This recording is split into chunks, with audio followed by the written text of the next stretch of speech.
একসময় সংসার, সন্তান আর পরিবারের সবাইকে নিয়েই ব্যস্ততা ছিল নাসিমা খাতুনের। কিন্তু প্রায় ৩ বছর ধরে ক্যান্সারের সঙ্গে লড়াই করতে করতে সেই জীবন এখন অনেকটাই থমকে গেছে। ঠিকমতো চলাফেরা করতে পারেন না তিনি। কষ্ট আর অনিশ্চয়তায় কাটছে দিন। কুষ্টিয়ার কুমারখালী উপজেলার শিলাইদহ ইউনিয়নের নাউথি ভবানীপুর গ্রামের বাড়িতে 2 ছেলে ও 1 মেয়েকে নিয়ে নাসিমার বসবাস।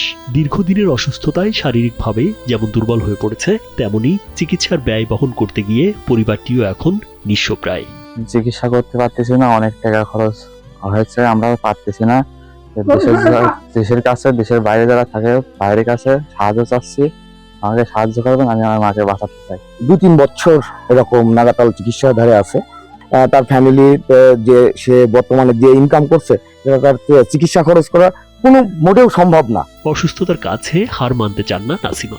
ছোট ছোট সন্তানদের মুখের দিকে তাকিয়ে ফিরে পেতে চান স্বাভাবিক জীবন।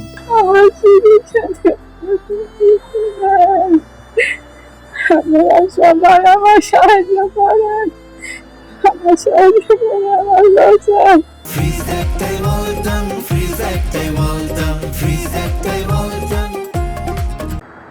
আমি চিকিৎসা নেবো, আমি পয়সা করে পাবো।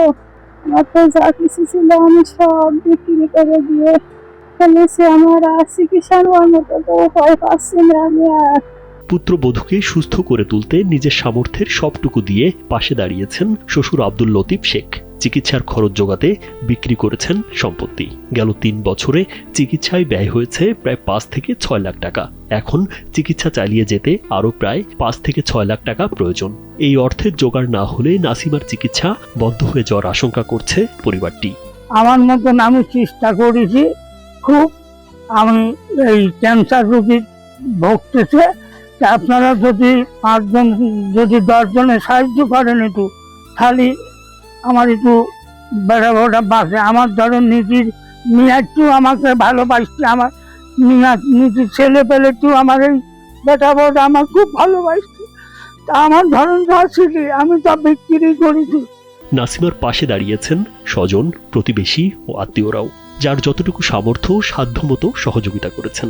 কিন্তু ক্যান্সারের মতো দীর্ঘমেয়াদী রোগের চিকিৎসায় বড় অঙ্কের ব্যয় বহন করা এখন পরিবারের পক্ষে অসম্ভব হয়ে দাঁড়িয়েছে। আমরা আমাদের নিজেদের মতো করে অনেক টাকা পয়সা খরচ করছি, আমাদের আর খরচ করার মতো সামর্থ্য নেই। আমি দেশ বিদেশি সবার কাছে আবেদন করছি যেন সাহায্যের হাত বাড়ানো হয় আমার ভাবির জন্য। কেমোথেরাপির 80,000 টাকা, এই টাকা ম্যানেজ করতে পারছি না।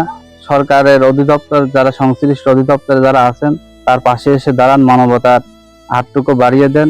অসহায় এই পরিবারের সঙ্গে যোগাযোগ করে প্রয়োজনীয় সহায়তা করার আশ্বাস দেন উপজেলা সমাজসেবা কর্মকর্তা। ক্যান্সার, কিডনি, লিভার সিরোসিস, স্ট্রোকে প্যারালাইজ, জন্মগত হৃদরোগ এবং থ্যালাসেমিয়া এই রোগীরা যদি তাদের চিকিৎসার কাগজপত্র সহ মানে অনলাইনে আবেদন করলে তাদের আবেদন সিভিল সার্জন অফিসে আমরা পাঠাবো। ওখানে যাচাই বাছাই হবে।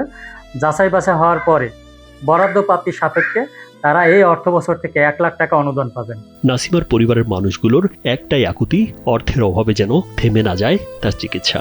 এখন সেই আশাতেই দিন গুনছে নাসিমার পরিবার। রাজীব বিশ্বাস, কালবেলা।